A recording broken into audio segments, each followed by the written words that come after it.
السلام عليكم ورحمة الله وبركاته. اهلا بيكم وفيديو جديد.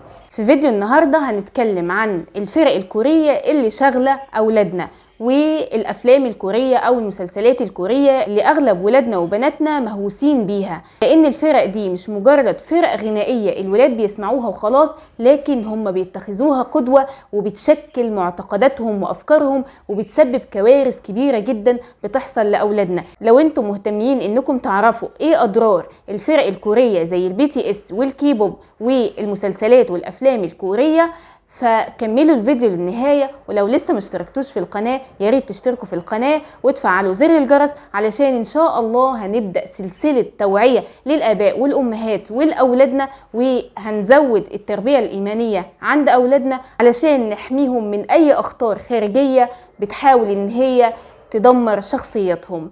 لو أول مرة بتشوفوني فأنا ريهام حسن، أخصائي إرشاد نفسي وأسري وتربوي، ويلا بينا نكمل الفيديو.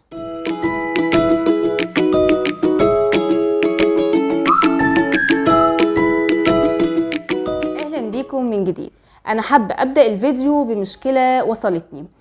بتقول ان عندها مشكله مع بنتها، ان هي بتحب فرقه BTS، وان هي يعني بقت مش شايفه حاجه في الدنيا غير فرقه BTS، وطبعا ما بقتش تحب تقعد مع اهلها، وما بقتش ان هي عاوزه تسمع كلامهم او يعني تعمل اي شيء مفيد في حياتها. بقت تحب ان هي تاكل زيهم، عاوزة تبقى زيهم، عايزة تقلدهم في كل شيء، يعني في اكل، في مظهر، في عادات، في كل حاجة. وبالتالي فالبنت يعني حست ان هي توحدت مع فرقة BTS، وكمان بدأت تعمل سلوكيات مش كويسة في البيت وفي المدرسة. يعني مش حابة ان انا اخوض في المشكلة قوي، بس فعلا الفرقة دي ادت بالبنت ان هي تغير معتقداتها وتغير من افكارها لدرجة كبيرة جدا، واصبحت ان هي كمان ما بتصليش ومش محافظة على اي شيء ايماني في حياتها، وانحدرت جدا في سلوكياتها. فالام طبعا بقت مش عارفة تعمل ايه مع البنت ومحتارة، فاضطرت ان هي تلجأ لمتخصص. فمن النقطة دي انا حبيت ان انا اعرف ايه فرقة BTS، ايه انتمائهم، ايه هم، ايه الكيبوب، ايه الحاجات الكورية اللي الولاد بيتشغلوا بيها. فانا لما دورت وبحثت عنهم لقيت ان فرقة BTS دول مجموعة من الشباب يعني متعوب عليهم، بمعنى اصح في شركة متولياهم وبتلمعهم وبتحاول ان هي تهتم بيهم وتظهرهم بصورة حلوة قوي علشان تجذب البنات والولاد.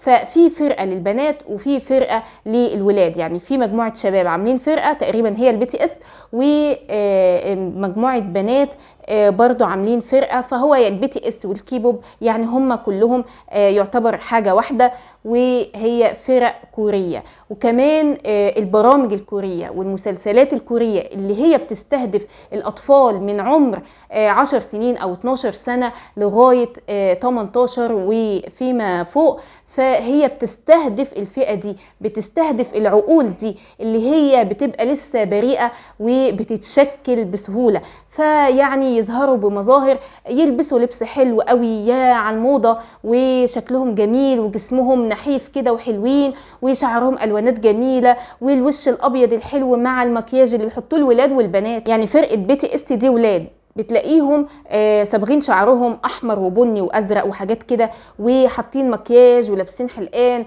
وعاملين شبه البنات كده، تشوفيهم تقولي ده بنت ولا ولد، ده ايه بالظبط. يعني هم بيقولوا احنا ولاد بس تصرفاتهم بنات، وغير ان الايحاءات اللي هي الجنسيه اللي بيعملوها. ويعني بصراحه ده لا يليق بينا ابدا ابدا، ان الفرق دي او الاغاني دي او المسلسلات الكوريه دي او البرامج الكوريه دي ان هي تخش على اولادنا ابدا ابدا، سواء في سن صغير او في سن كبير. احنا لازم نتابع ولادنا ونشوف هم بيعملوا ايه، بيتفرجوا على ايه، فنخلي بالنا قوي قوي، لان الفرق دي هي متعوب عليها ومصروف عليها، مش كده لله في لله وعلشان خاطر يلمعوهم، لا، مخطط مدروس قوي. لان الفرقه دي مش مجرد ان هي بتشتغل في كوريا بس، دي وصلت عدت كوريا ووصلت لكل بلاد العالم والعرب والمسلمين. بقى البنات والولاد مهووسين بيها جدا جدا، ويمكن البنات اكتر، البنات المراهقات.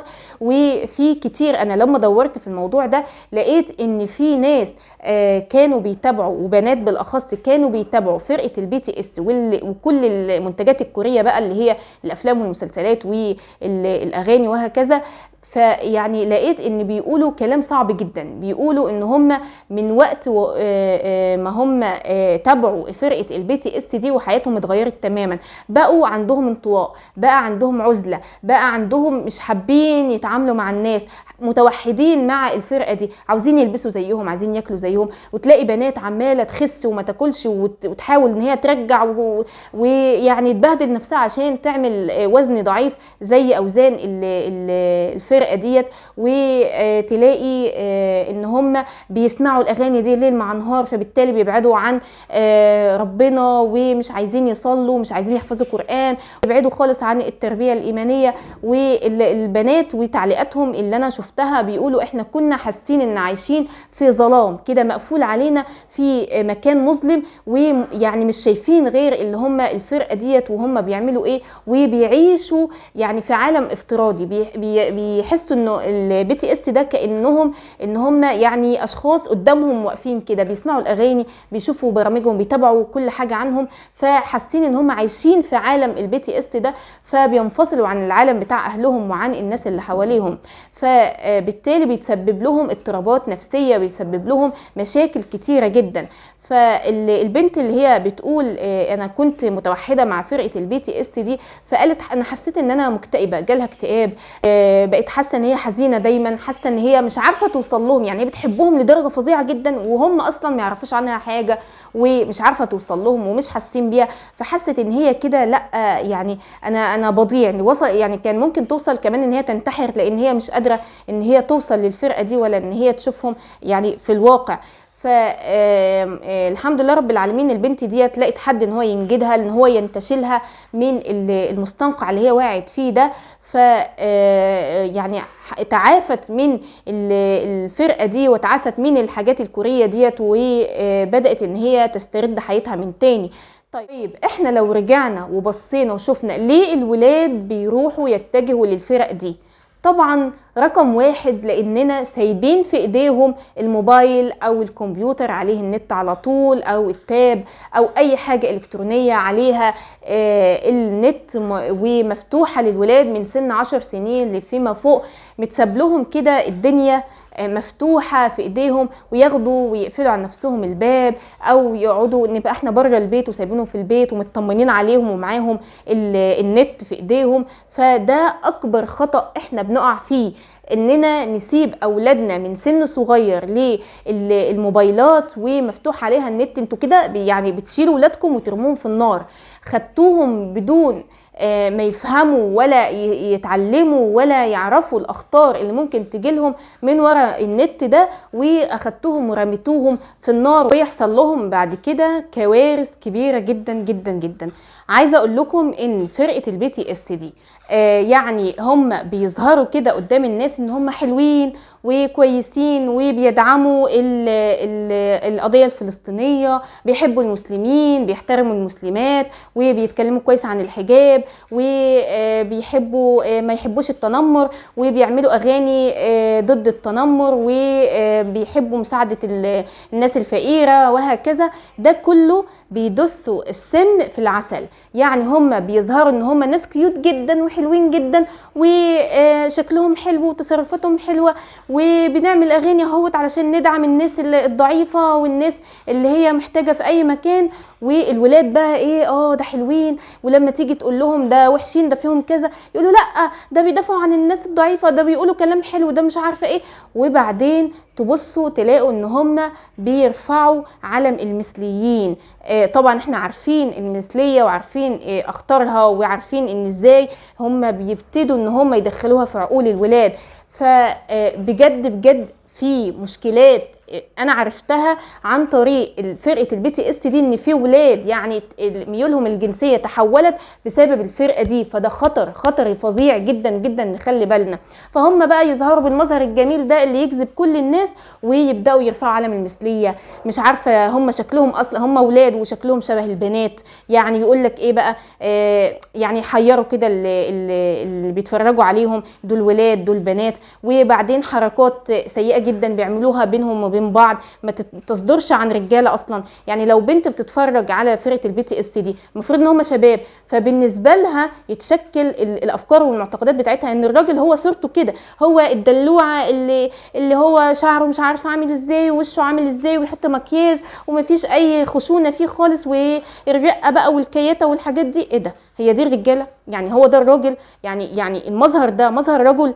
ازاي ان احنا نسيب بنتنا تتفرج على ناس زي دي بتشوه افكارها وتشوه الفطره عندها؟ معروف ان الرجل بيبقى خشن، يعني هو اللي بيتحمل المسؤوليه، هو اللي بيبقى صلب، هو اللي يشيل الحاجات التقيله، هو اللي يتحمل الحاجه الاصعب، مش هيبقى عامل زي البنوته كده. يعني ده لا يليق ابدا ابدا ان اخلي بنتي تتفرج على ناس زي دي. فيعني ده خطر كبير جدا جدا. فانا عايزاكم تخلوا بالكم، تصحصحوا كده، تشوفوا الولاد بيعملوا ايه. والله لقيتيهم بيحبوا يتفرجوا البي تي اس، يا ماما دي حاجه حلوه ومش عارفه ايه، ولسه في البدايه، امنعي تماما. هيعيطوا هيدبدبوا لا مفيش الكلام ده. احنا كمسلمين ما ينفعش عندنا اننا نتجه للفرق الكورية دي، لا برامج ولا مسلسلات ولا اغاني ولا اي حاجة خالص نتابعها، ولا اي حاجة عنهم خالص نتابعها، لان هم بيلعبوا في عقول ولادنا. عايزين يعني انتوا عارفين بقى اللي هي الشواذ والمثلية والكلام الفاضي ده، كل ده يعني بيحاولوا يدرجوه ويدخلوه في عقول الولاد علشان تبقى امر طبيعي جدا جدا، ويبقى حاجه عاديه، ويبوظوا فطره اولادنا. فنخلي بالنا يا جماعه، نخلي بالنا. لا ولاد ولا بنات يتفرجوا على الحاجات الكوريه دي تماما. انت الاب، انت الام، انتوا اصحاب القرار الحزم.